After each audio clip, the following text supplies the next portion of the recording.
My Super Scroll 108 back here with another video. So, Djokovic finally beats Nadal at the French Open. It has taken years, ever since 2012.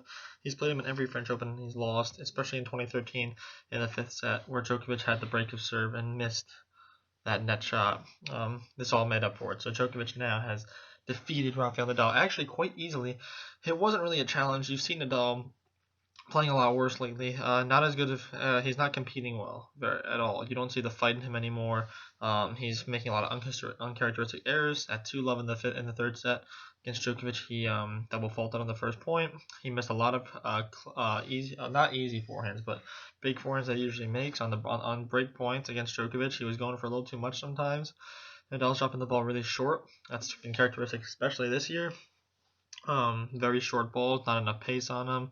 His backhand's been a little weak, and Djokovic was just literally dominating the court, hitting from corner to corner, just owning him in every possible way.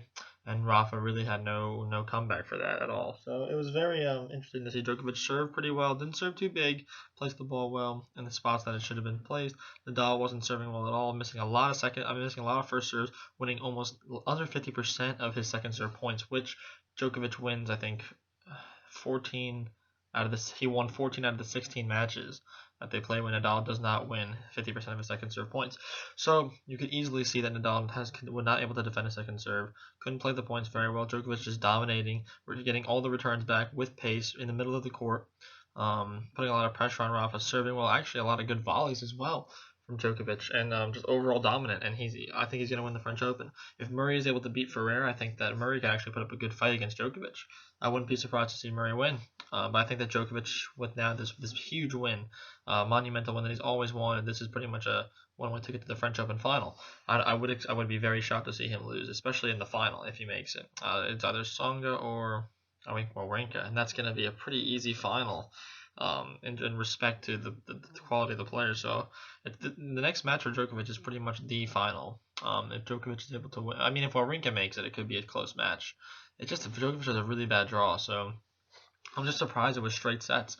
Rafa really went out without a fight. He just wasn't competing. He looked very upset, down in the dumps, just no fight in him anymore. I'd be surprised if he were to win next year as well. I just don't know how much longer his career is going to last now.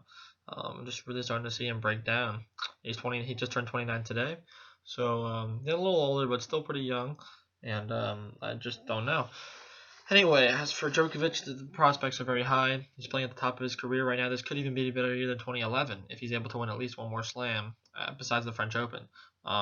It's just incredible. He hasn't lost a match since Dubai to Federer, and the one against Karlovic in Qatar in the beginning of the year was, I guess, a small loss. Nobody really considered that a loss, but he did lose. So he's lost 2 matches all year, and he's won 4 Masters Series titles in a row and the Australian Open. And if he wins the French Open, he'll just be unstoppable. He'll have the career Grand Slam. He's one of the only people to beat Nadal on clay at the French Open. He's beaten Nadal once on clay this year. I think he's the one who's beaten Nadal on clay the most out of every player. So he's just dominating the tour right now. Nobody can stop him. He's just so solid. But today against Nadal, he was really hitting the forehand. The forehand was the key to the match. The serve was good, but it didn't really set him up that much. I think it was really just backhand, allowing to hit the corners, get the short ball, and then either the backhand or the forehand would dominate. But Djokovic was just hitting the ball too deep, not missing like he did a couple of years ago, just taking his opportunities, really, especially in the second set and the third set as well. But Nadal broke down extremely in that third set, so really nothing to say. It's sad that to see Nadal not put up a fight. I wish it could have gone 5 sets, 4 sets, but it is what it is, and that's the game. So it's good to see Djokovic win, though. I would like to see Nishikori win a Grand Slam. I would like to see Nishikori win the French Open next year. I wouldn't want to see Wawrinka win. I don't really like Tsonga very much. I just want to see someone different in the top 10 win. Murray would even be nice to win the French Open next year. Just somebody different than Nadal. So that's really what I want to see. Unfortunately, it wasn't a quality match as everybody predicted. It is a very early round. Like I said, like everybody said, getting Nadal early in the tournament is better because he's not as settled in, and especially this year when he's been very rattled. I think he won 1 tournament in Spain. He didn't even win Barcelona. He won Sao Paulo, I think, in Brazil. I'm not sure if that's the one that he won, but I think Nadal has like 1 title all year. So it's really even less than Ferrer.